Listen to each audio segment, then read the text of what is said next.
మలేషియాలోని ఆలయంలో ఒక అమానుష్య ఘటన జరిగింది. దర్శనానికి వచ్చిన మహిళా సెలబ్రిటీపై పవిత్ర జలం పేరుతో పూజారి పైశాచిక ఆనందం పొందారు. జరిగిన ఘటనపై ఆ బాధితురాలు పోస్ట్ చేసింది.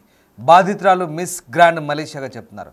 పోలీసులు కూడా సరైన చర్యలు తీసుకోలేదంటూ ఆవేదన వ్యక్తం చేశారు. ఆమె గత నెల 21న సెపాంగ్లోని మరియమ్మన్ ఆలయానికి వెళ్లారు మిస్ గ్రాండ్ మలేషియా. ఆ సమయంలో తన తల్లి ఇండియాలో ఉండడంతో తాను ఒంటరిగానే ఆలయానికి వెళ్లాలన్నారు బాధితురాలు. ఇక పవిత్ర జలమని చెప్పి పూజారి తనను నమ్మించాడని, తనను అసభ్యకరంగా తాకాడంటూ ఆమె ఆరోపిస్తోంది. ఆ రోజు శనివారం కావడంతో ఆలయంలో రద్దీ ఎక్కువగా ఉందని ప్రైవేటు గదులకు తీసుకెళ్లి ఇలా చేశాడంటూ బాధితురాలు ఆరోపిస్తోంది. ఇక బ్లౌజులో చేయి పెట్టి పిచ్చి పిచ్చిగా చేశాడంటూ ఆవేదన వ్యక్తం చేస్తుంది. గతంలోనూ ఈ ఆలయానికి తాను వెళ్ళానంటూ ఆమె చెప్తోంది. ఇక ఘాటైన జలాన్ని చల్లడంతో తాను స్పృహ కోల్పోయానని, ఎలాగోలా అక్కడి నుంచి తప్పించుకున్నానంటూ బాధితురాలు చెప్తోంది. పవిత్ర జలాన్ని ఇండియా నుంచి తీసుకొచ్చినట్లుగా ఆ పూజారి చెప్పినట్లుగా ఆమె వెల్లడిస్తోంది. ఇక అందరికీ ఈ జలాన్ని ఇవ్వబోమని, కొందరికి మాత్రమే ఇస్తామని నమ్మించాడంటూ బాధితురాలు చెప్తోంది. మొత్తం మీద ఆ జలాన్ని కళ్ళ మీద చల్లడంతో కళ్ళు తెరవలేని పరిస్థితి తయారైందంటూ బాధితురాలు ఆవేదన వ్యక్తం చేస్తుంది. కొన్ని నిబంధనల దృష్ట్యా ఆ బాధితురాలి పేరు చెప్పడానికి కుదరడం లేదు. ఆ బాధితురాలి పూర్తి మొహాన్ని చూపించడానికి కుదరని పరిస్థితి. అయితే ఆమె మిస్ గ్రాండ్ మలేషియాగా చెప్తున్నారు. సో ఆమె తనకు జరిగిన అవమానం ఏదైతే ఉందో, తనపై జరిగిన ఏదైతే ఆ లైంగిక వేధింపులు ఏవైతే ఉందో ఆమె ఇన్స్టాగ్రామ్ వేదికగా బయటపెట్టారు. ఆమె మిస్ గ్రాండ్ మలేషియాగా చెప్తున్నారు. ఒక గుడికి వెళ్ళినప్పుడు, మరియమ్మన్ అనే ఒక టెంపుల్కి వెళ్ళినప్పుడు మలేషియాలో ఈ ఘటన చోటు చేసుకుంది. ఇంకా ఈ ఘటనకు సంబంధించి ఆమె ఆవేదన వ్యక్తం చేశారు. పవిత్రమైన దేవాలయంలోనే ఈ దారుణం చోటు చేసుకుంది. ఆశీర్వాదం పేరుతో ఒక హిందూ పూజారి తనపై లైంగిక దాడికి పాల్పడ్డాడంటూ భారత సంతతి చెందిన మిస్ గ్రాండ్ మలేషియా తీవ్ర ఆరోపణ ఇప్పుడు కలకలం రేపుతోంది. మలేషియాలోని సెపాంగ్లో ఉన్న మరియమ్మన్ ఆలయంలో ఈ ఘటన జరిగినట్టుగా బాధితురాలు సోషల్ మీడియా ద్వారా విషయం బయటపెట్టడంతో వెళ్లకు వచ్చింది. సెపాంగ్ జిల్లా పోలీస్ చీఫ్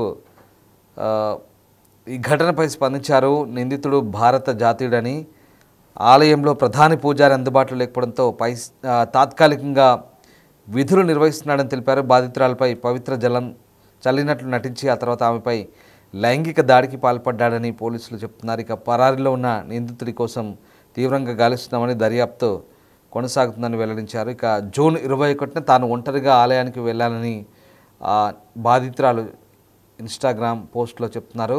ప్రార్థనల తర్వాత పూజారి తనను కలిసి భారత్ నుంచి తెచ్చిన పవిత్ర జలంతో ఆశీర్వదిస్తానని నమ్మించాడని, ఇందుకోసం తన ప్రైవేటు కార్యాలయానికి తీసుకెళ్లి మొదట తనపై ఘాటైన ద్రవాన్ని చల్లాడని, ఆపై అసభ్యంగా ప్రవర్తించాడని ఆరోపించారు.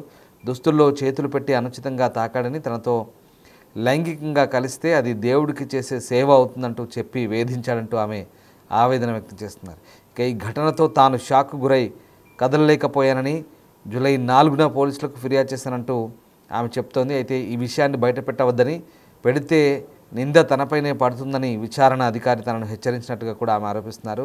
తాము ఆలయానికి వెళ్ళేసరికి పూజారి పరారయ్యాడని, గతంలోనూ అతనిపై ఇలాంటి ఆరోపణలు వచ్చిన ఆలయ యాజమాన్యం పరువు కోసం విషయాన్ని కప్పిపుచ్చిందంటూ ఆమె ఆరోపిస్తున్నారు. పవిత్ర స్థలంలో జరిగిన ఈ దారుణం తనను తీవ్రంగా కలిచివేసిందంటూ ఆమె ఆవేదన వ్యక్తం చేస్తున్నారు. ఆమె చెప్తున్న అంశాలపై ప్రస్తుతం అక్కడి పోలీసులు అయితే ఆరా తీస్తున్నారు. ఆమె చెప్పే దాంట్లో వాస్తవం ఎంత, అసలు ఏంటి అనే కోణంలో ఆరా తీస్తున్నారు. అయితే ప్రస్తుతం ఆ వ్యక్తి కోసం అయితే గాలిస్తున్నట్టుగా చెప్తున్నారు. ఈమె మిస్ గ్రాండ్ మలేషియా కూడా చెప్తున్నారు. ఈమె భారత సంతతికి చెందిన అమ్మాయి. సో మలేషియాలో మరియమ్మన్ ఆలయానికి వెళ్ళినప్పుడు ఈ ఘటన చోటు చేసుకున్నట్టుగా చెప్తున్నారు. గుడిలోనే ఈ దారుణం జరిగింది. ఆశీర్వాదం పేరుతో ఆ నటిపై పూజారి లైంగిక దాడికి పాల్పడ్డట్టుగా ఆమె ఆరోపించడంతో ఒక్కసారిగా ఆ ఆలయానికి సంబంధించినటువంటి అధికారులు కూడా ప్రస్తుతం ఈ అంశంపై దృష్టి సారించారు. ఇక తాను ఒంటరిగా ఆలయానికి వెళ్ళినప్పుడు ఆ పూజారి తనను తన ప్రైవేటు ఆఫీస్కు, కార్యాలయానికి తీసుకెళ్లాడని, అక్కడ తనపై ఏదో ద్రవం చల్లి తనకు ఆశీర్వాదం పేరుతో తనను పిచ్చి పిచ్చిగా తాకాడంటూ ఆమె ఆరోపిస్తుంది.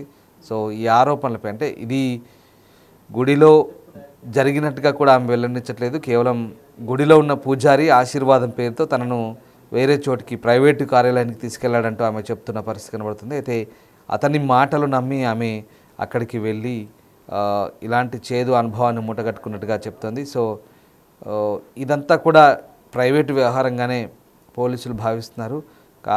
మరియమ్మను గుళ్ళోకి వచ్చిన ఆమెను అతను బయటికి ప్రైవేట్ కార్యాలయానికి తీసుకెళ్ళి ఆయన మాటల ప్రకారం ఆమె వెళ్ళింది. సో వెళ్ళిన చోట ఆమెకి ఇలాంటి అనుభవం ఎదురైనట్టుగా చెప్తుంది. సో ఏదో పవిత్ర జలం తీసుకొచ్చానని, ఆ జలం కొందరికి మాత్రమే ఇస్తామని నమ్మించాలంటూ బాధితురాలు చెప్తుంది. సో పవిత్ర జలాన్ని ఇండియా నుంచి తీసుకొచ్చినట్టుగా కూడా ఆ పూజారి తనతో వెళ్ళి చెప్పింది. ఇక అతని మాటలు నమ్మి అతనితో పాటు ప్రైవేట్ కార్యాలయానికి వెళ్ళాలని చెప్తుంది. ఆ జలాన్ని కళ్ళ మీద చల్లడంతో కళ్ళు తెరవలేని పరిస్థితి అంటూ ఆ బాధితురాలు చెప్తుంది. సో మొత్తం మీద ప్రస్తుతం అతని కోసమైతే పోలీసులు గాలిస్తున్నారు. ఆమె చెప్పిన దాంట్లో వాస్తవం ఏంటి, అసలు నిజంగా అతను లైంగిక వేధింపులకు పాల్పడ్డా, సో ఆమె ఏదైనా ఉద్దేశపూర్వకంగా చెప్తుందా, అసలు ఏంటనే కోణంలో కూడా ప్రస్తుతం పోలీసులు ఆరా తీస్తున్న పరిస్థితి కనబడుతుంది. సో మొత్తం మీద ఆమె చేసిన ఆరోపణతో ఒక్కసారిగా పోలీసు అధికారులు అయితే అప్రమత్తమయ్యారు. మలేషియాలో సెపాంగ్లో గత నెల 21వ తేదీన మరియమ్మన్ ఆలయంలో ఈ ఘటన చోటు చేసుకుంది. ఆలయానికి వెళ్ళింది మిస్ గ్రాండ్ మలేషియా. ఆ సమయంలో తన తల్లి ఇండియా ఉండడంతో ఆమె ఒంటరిగా వెళ్ళినట్టుగా చెప్తోంది. సో పూజారి మాటలు నమ్మి తనతో ప్రైవేటు కార్యాలయానికి వెళ్తే అసభ్యకరంగా తాకాడంటూ కూడా ఆమె ఆరోపిస్తుంది. సో ఈ ఆరోపణలకు సంబంధించి వాస్తవం ఎంత, అసలు విషయం ఏంటనే కోణంలో ప్రస్తుతం మలేషియా పోలీసులు ఆరా తీస్తున్నారు.